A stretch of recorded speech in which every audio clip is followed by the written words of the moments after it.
What is going on, guys? It's your boy KillViciously here, bringing you guys once again another gameplay commentary. And today I'm bringing you guys very rarely a life story about the first time that I ever smoked weed. So let's go ahead and get into this. I want to share with you guys the first time that I ever made love to marijuana.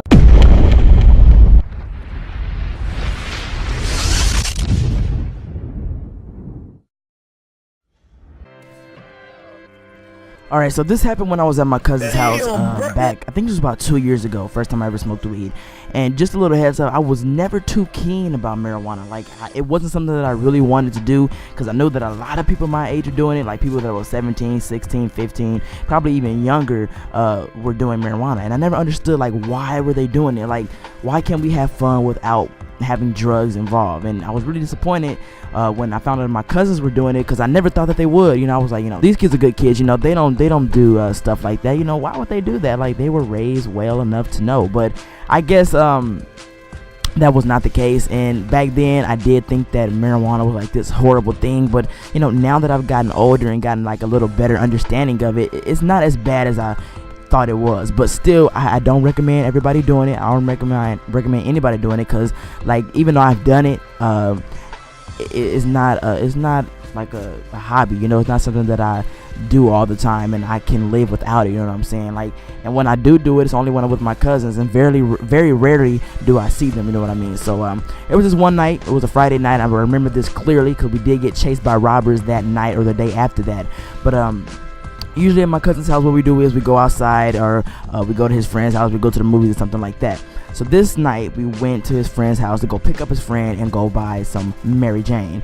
And when we got to the place where the marijuana was being sold, it was kind of weird, because you know, I felt like I was a drug dealer, because, well, I was witnessing a drug deal for the first time, because my cousin had to go back behind this little liquor store and like buy it from one of his friends. And it was kind of weird, because like I don't know, like, it wasn't like a hand-to-hand deal. It was like the guy left it behind the garbage can, called us and said, okay, this is where I left it at. Cousin went back there with the flashlight, went back there and went and got it, you know, thug style. So we found it, ended up getting the weed or whatever, and we head back down this dark street, and they're rolling it, and I'm just walking in front of everybody like, okay, you know, I'm not gonna do this shit, like, let them do it. My other cousin was like, I'm not gonna do it either, because, you know, I don't really like doing weed either. That nigga was lying, because he ended up doing it before I did. So we walking on the street, everybody high and smoking, and I'm just there, just walking all normal. And I was like, you know what? I need to quit being a bitch. Stop being a bitch. Let me do this for myself. Let me try it out. So what I do is, I was like, hey, all right, I'm gonna try it.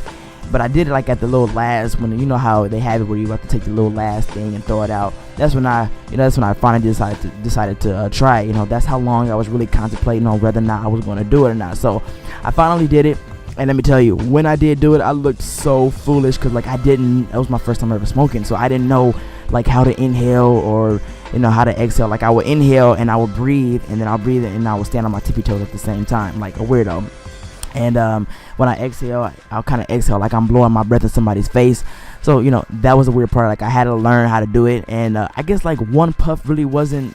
It was enough, because like I was a newcomer, but I wanted more. After that. And as we walked further down the street, I did eventually ask for another hit, and they gave me another hit, and boy, it was like it was fun from that point on. Let me just say that, you know, we were dancing in the middle of the street, yelling and stuff like that, because, you know, with me, when I'm on my stuff, you know, I cannot be quiet. Okay, I'm just laughing at people. Then I get sleepy after a while, and hungry. I think everybody gets hungry, but you know, that was the night that I did it for the first time. You know, because I've always had like a thing like, what's the point? What's the point of it? And it's still in my head of like, okay, I still don't understand. I understand why people do it now, but still, what I'm trying to say is, it's not my hobby. I can live without it. And you know, that day I didn't fall under peer pressure. Don't think I did. It might sound like it was my choice. And I'm the type of person where it's not easy for me to fall under peer pressure. You know what I'm saying? Like, I know when to say no. If I don't want to do something, then just say no, you don't have to do it. And, you know, if they have a problem with that, then that's their problem. They're the one that's putting their life in jeopardy with certain things that they do. Because, you know, now I have people have moved on. You know, marijuana's not even that big of a deal now. Now I see people doing Xanax around my age that I know, doing Xanax, doing acid and things like that, and I dare them to ask me to do that, and I'm gonna say no, because you know that's worse. In my opinion, that's worse than marijuana. You know what I'm saying? But you know, I don't know. It sucks to see that people close to me kind of, you know, that's all they rely on and that's all they care about. Because you know, I think that sometimes when you get your head too much into it, it kind of changes your whole mindset. It changes you sometimes. But that's just my opinion. That is just my opinion. You guys are probably like, what is he talking about? Like, vicious, come on. I'll probably make a whole separate commentary on that, which I already have. I'll try to link it if I can, but I think I'm going to make a little update on it as well. But don't fall under peer pressure. You don't have to do it. If you want to, you can. But I just got to say, that night was fun.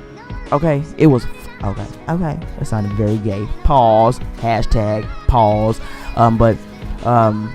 That night was really fun, and we did end up getting chased by robbers, I think the night after, which I'm actually going to make a life story about that as well, because I think that is very interesting, because I could have died that night. I could have died that night because, just to say, we was being followed the whole night, and I'm sure you guys probably want to hear that story, right?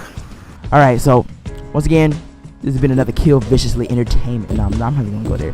This has been another life story. You know, very rarely I do life stories. Stay tuned for some more. Until next time, guys, stay vicious. Peace out. Everybody new to don't have a dick. Wow. You know, when you got hoes like me, because I got a whole bunch of hoes, they be Snapchatting you, they be doing all that type of stuff. So, you know, if any of my hoes are watching this video, shout out to my hoes and shout out to all the hoes in the world.